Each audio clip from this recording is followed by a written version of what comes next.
Welcome to the Old Time Radio Westerns. I'm your host, Andrew Rhynes, and let's get into this episode.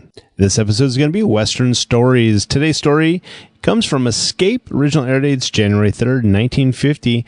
It's going to be an action-packed Western about the first Colt six-shooter, California Goldfields, and double-crossing dance hall queen. It's called The Pistol, and I hope you enjoy. Tired of the everyday routine? Ever dream of a life of romantic adventure? Want to get away from it all?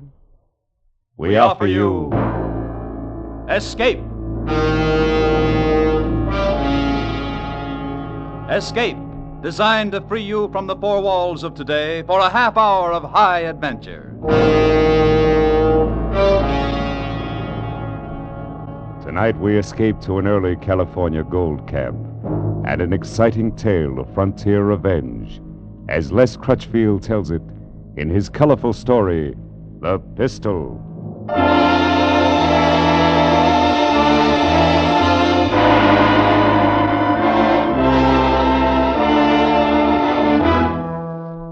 San Francisco Bay was a graveyard that summer, with over 300 deserted windjammers lying at anchor, and the city itself the next step to a ghost town. Every man who could walk, run, or stagger had headed inland to look for gold, and the women had followed. Mostly they traveled up the river as far as Sacramento, then fanned out into the hills. That was the jumping-off place, Sacramento.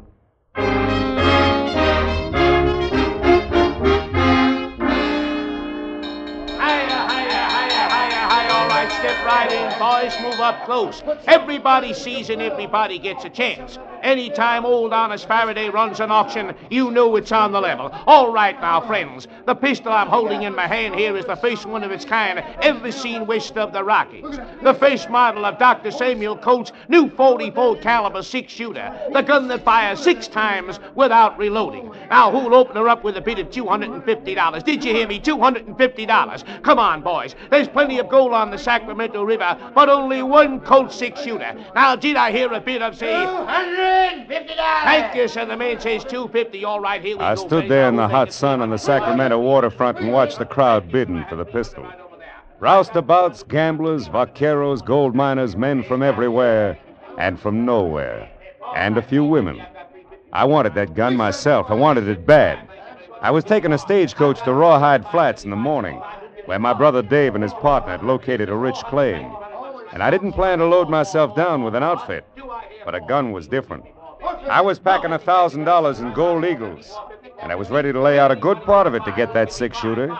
The bidding reached $500. All right, anybody else? Anybody making $550? $525. Anybody else?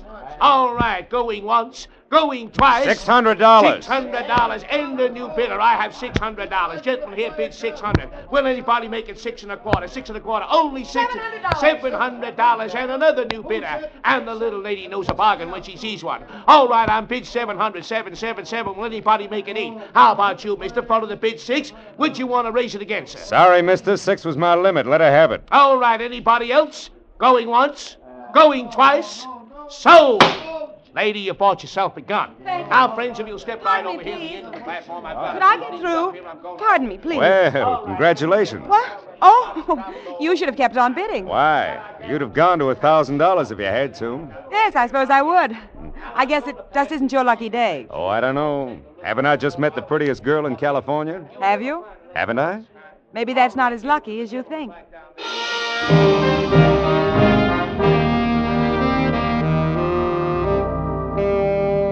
When I climbed on board the stagecoach to Rawhide Flats the next morning, I found 7 trunks had already been loaded. 5 tied on the back and top and 2 inside. And a few minutes later, their owner showed up. Oh, it was the red-headed gal who'd bought the gun the afternoon before.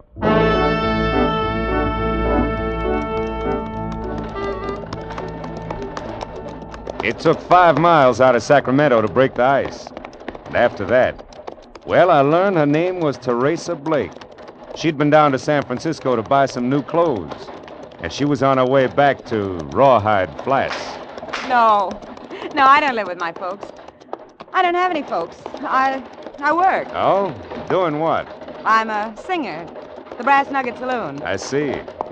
No wonder you wanted a gun so bad. No, I never have any trouble there. I got the pistol as a present for my boss, Mr. Mallory. $700 makes a pretty expensive present, Miss Blake. He's been good to me. Awfully good. I see.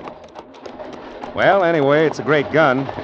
In 15 years, every man west of St. Louis will be packing one.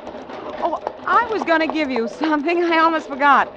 A sort of consolation prize for losing out on the gun. Oh, here it is. Yeah, it looks like a little gold nugget.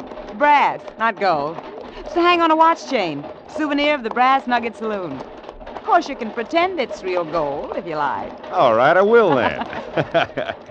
I hope that's not what my young brother's doing on the Boston pocket claim of his. I mean, pretending it's real. The Boston Pocket Claim. Uh-huh. You said your name was Storm. That's right. Jonathan Storm. I didn't even recognize it until... Then you're Dave Storm's brother. Yeah. Do you know him?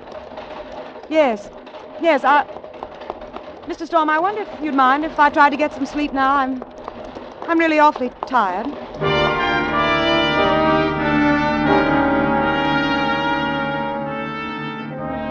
Around the middle of the afternoon, our stagecoach dropped out of the rough hills we've been traveling through, ran down into a comparatively level gulch, splashed across the ford in the creek below town, and swung into the wagon-rutted main street of Rawhide Flats. It was like every other boom town I'd seen. A mixture of mud, shacks, board-fronted stores, bars, rooming houses, stables, horses, burros, and men. Men everywhere, milling and shoving along the plank walks and out into the street. Noisy, brawling, bearded, and tough. Rawhide Flats.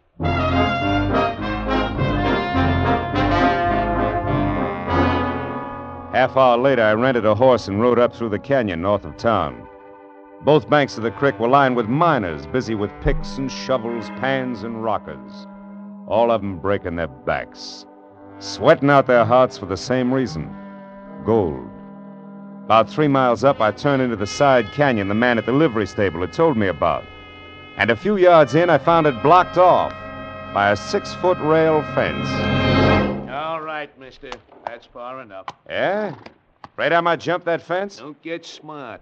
Just turn that horse around and head out the same way you came in. Why? I just got here. Is this the Boston Pocket claim? That's right. You're as close to it right now as you're gonna be. Go on, get. Now, look, suppose you put that rifle away before it goes off and hurts somebody, huh? And go tell the owner his brother's here. Barton Mallory's got no brother. Now get out. Mallory? The way I heard it, Dave Storm is the owner of this claim. Storm? Are you Storm's brother? That's right. Is he around here? Get out of here, Storm. Boot that horse and ride, do you hear me? This is the last warning you're gonna get. So start riding. All right, mister. I never argue with anybody who's packing a rifle, unless I've got one, too. And maybe the next time I will have. Come on, boy, get up!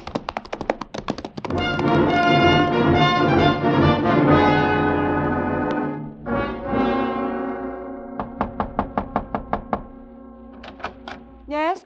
Oh, Mr. Storm. What are you doing here? How did you find my room? I asked one of the bartenders over at the Brass Nugget. Mind if I come in, Miss Blake? Of course I mind. Why, if Mr. Mallory found you here, He'd what? You only work for him. He doesn't own you, does he? That's no concern of yours. You're presuming a good deal simply because we rode in the same stagecoach. Now get out. Miss Blake, I didn't come here with any presumption in mind. All I'm after is some information about my brother Dave. Where is he? I don't know anything about him. You brought his name up yourself during the trip this morning. I have nothing to say. Will you please leave? What's this about Bart Mallory owning Dave's Boston Pocket claim? I know nothing about it. Dave's partner's called Dan Rivers. Do you know him? Get out. All right, Miss Blake. I'll find them. And it's nice to have seen you again. Look, if you want some good advice, leave town right now and don't ask any more questions. Why not? Never mind why not, Mr. Storm. Just get out of town fast. Thanks for the advice, Miss Blake. I'll decide whether it's good or not after I talk to my brother and his partner.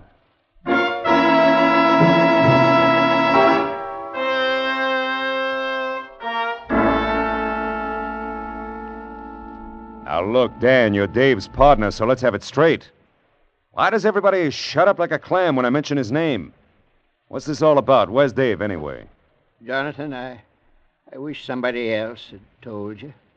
Told me what? That David is dead. Dead? That's right, Jonathan. He was... Go on, Dan. What happened? He was shot in the back. We found him lying in the street at the north edge of town one morning a couple of weeks ago. I see. Who did it? You want the official story? Yeah, first. They say Dave dropped into the Brass Nugget Saloon late that night and sold the Boston pocket claim to Bart Mallory. Took $12,000 in gold certificates for it. And they say that's how come he was murdered and robbed after he left the Nugget. Has Mallory got a deed, a bill of sale? Yeah, he's got one all right with Dave's name on it. How come Dave could sell the claim out from under you even if he wanted to? I thought the two of you were partners. We were, but we recorded the whole claim in Dave's name. And that way only one of us had to make the trip to Sacramento. All right. That's the official story. Let's have the other one. Dave wouldn't have sold out to Mallory for any amount of money. Mallory had been after him for weeks, but Dave and me both knew we had the best claim in Rawhide Flats. So? Some of his gunslingers bushwhacked Dave. Mallory turned up with his phony deed the next day. And everybody in town knows it, but nobody dares to say so. I suppose it's like every other boom camp. No law here yet, huh? Only what law a man can make for himself. In that case, I guess I better make a little. To fit this Bart Mallory. Maybe you don't know exactly what you're tying into, son.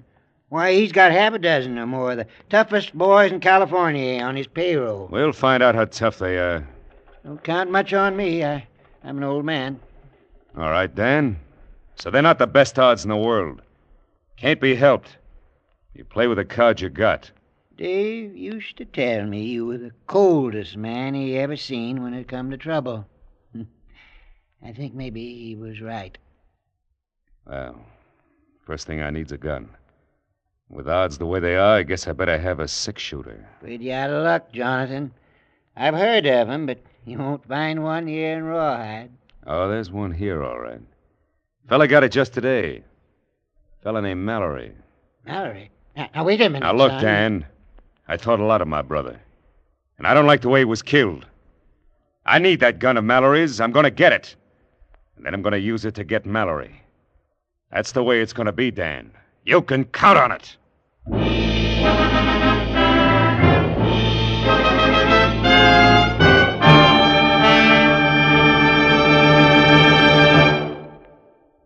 In just a moment, we will return you to the second act of Escape.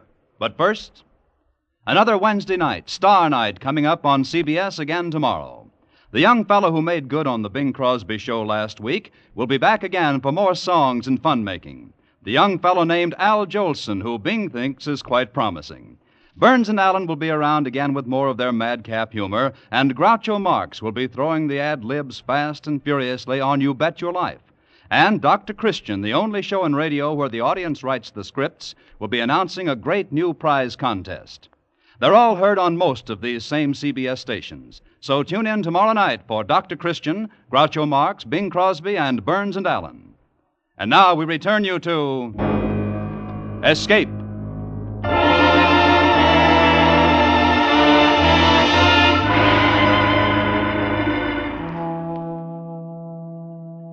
I stepped inside the swinging doors of the Brass Nugget Saloon and looked things over. Finally, I had the bartender point out Mallory. He was sitting at a table in the back near the offices, playing poker with three other men. The two boys lounging against the wall behind him were obviously his bodyguards. I pushed my hat back on my head and walked toward the table.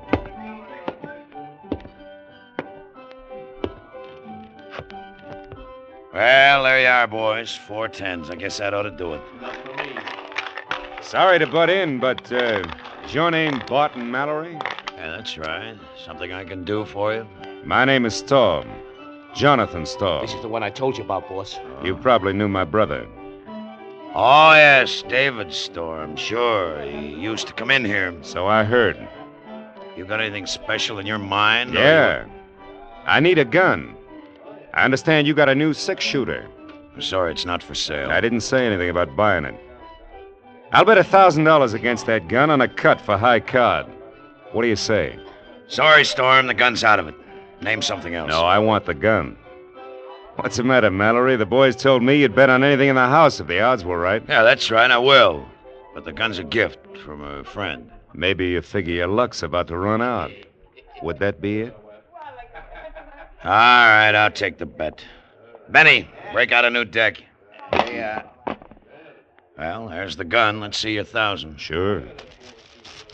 Mind if I shuffle? No, go ahead. Maybe I should have warned you, Mallory. I got a feeling this is my lucky night. I'll take a chance it isn't. By the way, you wouldn't happen to have any idea who shot my brother in the back, would you, Mallory? No, I'm afraid not. The killer hasn't been identified yet. That's too bad. Maybe I'll have to identify him myself. Your cut, Mallory. All right. 10 of clubs, huh? Go ahead, Storm. Jack of diamonds. Thanks for the gun. Oh, it's already loaded, too. Well, I think I'll be... I've been looking all over the place, and I can't find... Oh, Good evening, Miss Blake. how do you do, Mr. Storm? I'm sorry if I'm interrupting. No. I'm glad you came. Gives me an idea. Mallory, how'd you like another chance at my $1,000? What's the bet? High card again. $1,000 against a kiss from Miss Blake. What? Of course, maybe you don't have any say over her, huh? Wait a minute, the bet's on. You want to shuffle again? No. Go ahead, cut. Queen of spades. You'll find that pretty hard to beat. Yeah, I guess you're right. Ace of hearts does it, though. My lucky night, Mallory. Well, Miss Blake, I guess you're... Don't you dare. I'm afraid you don't have much choice about it, honey. I won this from your boss. You...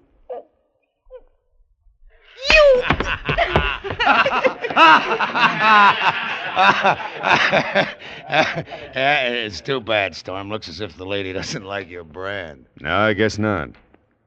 I didn't expect her to be the one to have to tell me, though, Mallory. I kind of thought that you might resent that, might want to do something about it. Why? That's what she's here for. It's her job. She gets paid to take care of the customers. Why should I worry about a cheap little... Watch your talk! Hold it, boys. You're covered. All right, Mallory, you better get up off the floor and call off those dogs of yours. If either one moves, I'll kill him. All right, boys. You can drop it. Storm, it was a pretty bad mistake you just made. I don't forget things. I think maybe this was your last lucky night. I'll make that a bet if you want. All right, boys, come on, let's go. Mallory and his gunman went into the office and didn't come back. Finally, after about an hour, I walked out of the Brass Nugget and bumped square into a middle-aged woman who'd been waiting for me just outside. She said Teresa wanted to see me right away in her room.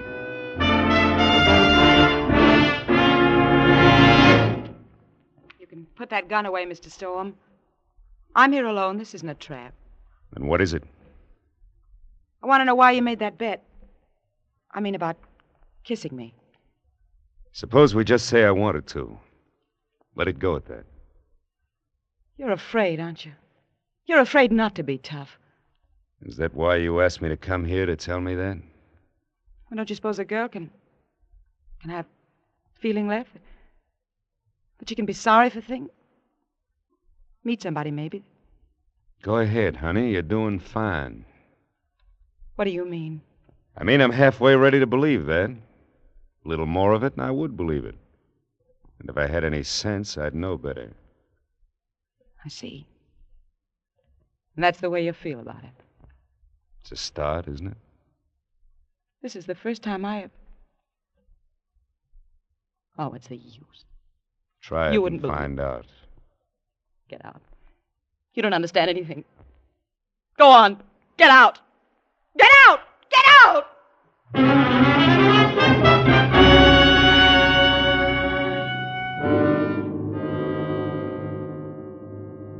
I'm telling you, son, it's the worst mistake you could have made. Knocking him down like you did last night, why, he won't think of nothing else. Not until he's killed you. People have tried that before, Dan. I'm still here. But you haven't got a chance. His gunmen will be watching like hawks for the first second you're not covered. The whole town isn't on Mallory's payroll.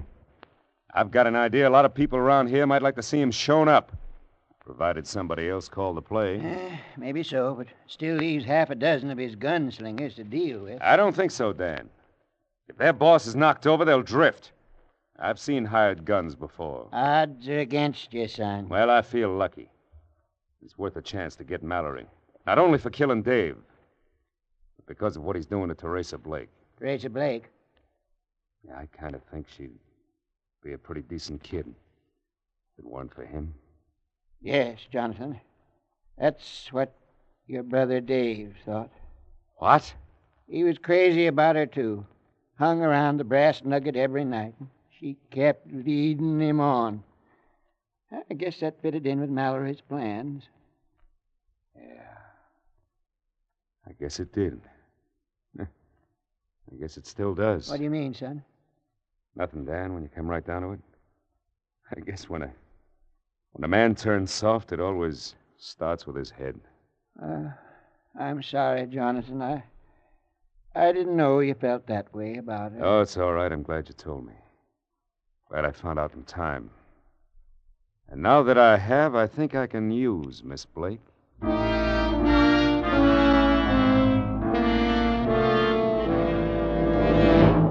Why did you come here? What do you want? A short talk, honey. I don't want Mallory to see us. You've got to leave town. Leave now and don't come back, please. How much do you get for this, honey? I mean, talking me into leaving town and getting me out of Mallory's way. You fool. Oh, you fool. He doesn't mean a thing to me. It's you, don't you know that? I'll go with you if you'll only leave tonight. I'll go with you right now, please. No. I've gone too far now to turn back. I've got to finish it up. It's not too far yet, but it will be. Maybe you'll want to turn back then, only it'll be too late. A few hours from now, it'll all be done. And then maybe we can think about some other things. If you still want to. Want to? Of course I'll want to, Johnny. Johnny. Nobody's called me that for a long time. Terry, I want you to do something for me. Anything, Johnny, anything. Do you think you can get that deed to my brother's claim from Mallory's strongbox and give it to me? I think so. Yes, of course I can. He trusts me enough. Yeah, I'll bet he does. How long will it take? Give me an hour. All right. Johnny, would you kiss me first? Sure, Terry. Oh, Johnny. That was better than the one I risked $1,000 for. Nobody could buy that for $1,000. Nobody ever has. Come back here to my room in an hour, Johnny. I'll have the deed.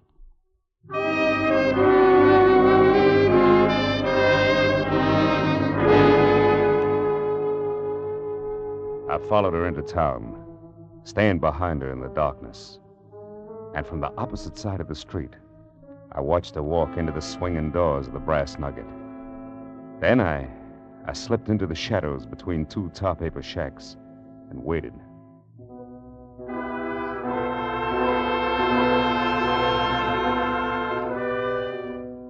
It was a half hour before they came out of the saloon and headed down the street toward Teresa Blake's rooming house. All 6 of Mallory's gunslingers. He wasn't taking any chances.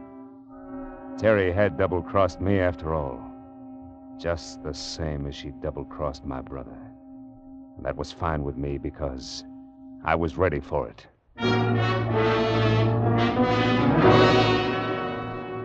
I walked into the Brass Nugget and down the hallway at the far end of the bar.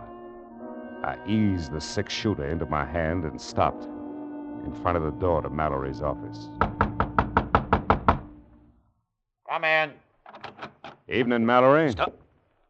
Well, it was quite a surprise. Yeah, I imagine. Keep your hands on the desk. Well, sure, Storm. I don't have a gun anyway. Watch him, Johnny. He's lying. He carries one in his sleeve. You dirty little rat. Well, I didn't see you there in the corner, Miss Blake. Thought you might be down the street waiting to watch the fireworks. They made me tell, Johnny. One of the boys followed me and saw us together. When I came back here, they made me tell. They hit me, look. That must be real painful. Almost as bad as being shot in the back like Dave was. I didn't know what they were planning. I didn't know Bob was going to kill him. Johnny, I swear I didn't. Drop it. Mallory, you got a forged bill of sale there in your strong box. I want it. Sorry, Storm, you're out of luck. I won't open the box and you can't. What makes you figure you're in a position to argue about it? Why not? Because you've got a gun on me? You wouldn't shoot an unarmed man, Storm. What about that gun in your sleeve? I'm not drawing. I see. All right, Miss Blake, get out of here. Johnny, what are you going I said get out. And don't bother going after the boys. There won't be time. Johnny. Get out! So you won't draw, Mallory, huh? You're going to play it safe. I'd be crazy to do anything else. Maybe. The only way out of this room is through the door behind me. I noticed that kerosene lamp has a glass bowl on it. Ought to start a nice fire if I picked it up and smashed it against the wall. Storm, you fool! What about it, Mallory? My gun's in the holster. Want to stay there and burn or draw and try to get out? This place will go up like a tinder box. Take your choice, Mallory. Draw or burn. Storm, you can't leave me in here like this. Draw or burn. All right, then, if you... Tough luck, Mallory. That's for Dave. And that's for me. All right, hold it a second. Hold it. You better clear out of here fast. The place is on fire. And anybody that works for Bart Mallory is out of a job. He's dead. Jonathan, son, are you all right? You're not hurt? No, I'm all right, Dan. Come on, let's get out of here. Sure, come on, son. Mallory's dead. I guess that takes care of it, Dan. Jonathan, you're the luckiest man alive. Yeah, sure. Somebody might go down to Jackson's rooming house. Tell those bushwhackers and Mallory's they can hit the trail north. The boss is dead. Your boss is dead. This ought to be far enough, Dan. Look, the fire's breaking through to the roof. Won't be long now. Johnny, are you all right? Sure, I'm all right. What of it, Miss Blake? Thank heaven. Oh, Johnny, if anything had happened to you, I couldn't have gone on. Miss Blake, I've got something for you. It's a nugget. Some people might figure it's real gold, but actually it's only brass. There you are. Pick it up. And then get going. What do you mean, Johnny? I mean, you better catch up with the boys. They'll be heading north. But you said that we... Drop it. Oh, yes. Here's something else you can have, too. Your six-shooter? No. It's yours. You bought and paid for it. It's got one shot left. Use it any way you want to. Only get out. Beat it. Johnny, you're wrong, you know. You're wrong about a lot of things. But what's the use? That's right. What's the use? Bye, Johnny. Son, you hadn't ought to give her that pistol. That was your luck, you might call it. I think my luck's all run out, Dan. Yeah. Claim is all yours. I'm leaving in the morning, heading south. Why, son, there's nothing south of here. Yeah. But it's the surest way I know to keep myself from heading north.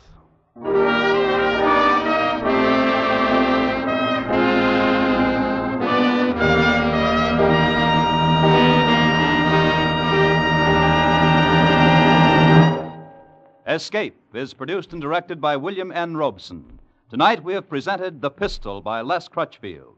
Featured in the cast were Gerald Mohr as Jonathan Storm, Betty Lou Gerson as Terry Blake, Charlie McGraw as Bart Mallory, and Will Geer as Dan Rivers. Also heard was Eddie Marr. Special music was arranged and conducted by Del Castillo. Next week. You are in command of an English destroyer sailing to join the North Sea Patrol in October 1914. It is midnight, and from the enemy coast comes a desperate signal for help, which you would like to ignore, but from which there is no escape. Next week, we escape with Robert Buckner's exciting and unforgettable tale, The Man Who Won the War. Goodbye, then, until this same time next week, when once again we offer you Escape.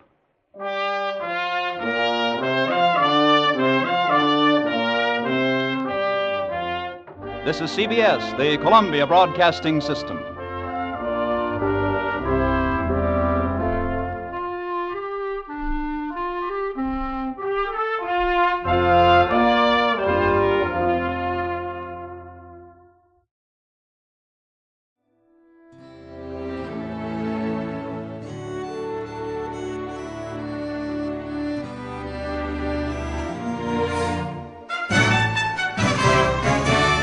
This has been a presentation of OTRWesterns.com, and we hope you enjoyed. Please take some time to like and rate our shows in your favorite podcast application. Follow us on Facebook by going to OTRWesterns.com/Facebook. Join in the conversation by going to OTRWesterns.com/Discord. And don't forget to send us an email, podcast@OTRWesterns.com. This episode is copyright under the Attribution Non-Commercial Share Alike copyright. For more information, go to OTRWesterns.com/copyright. Have a great day, and again, thanks for listening.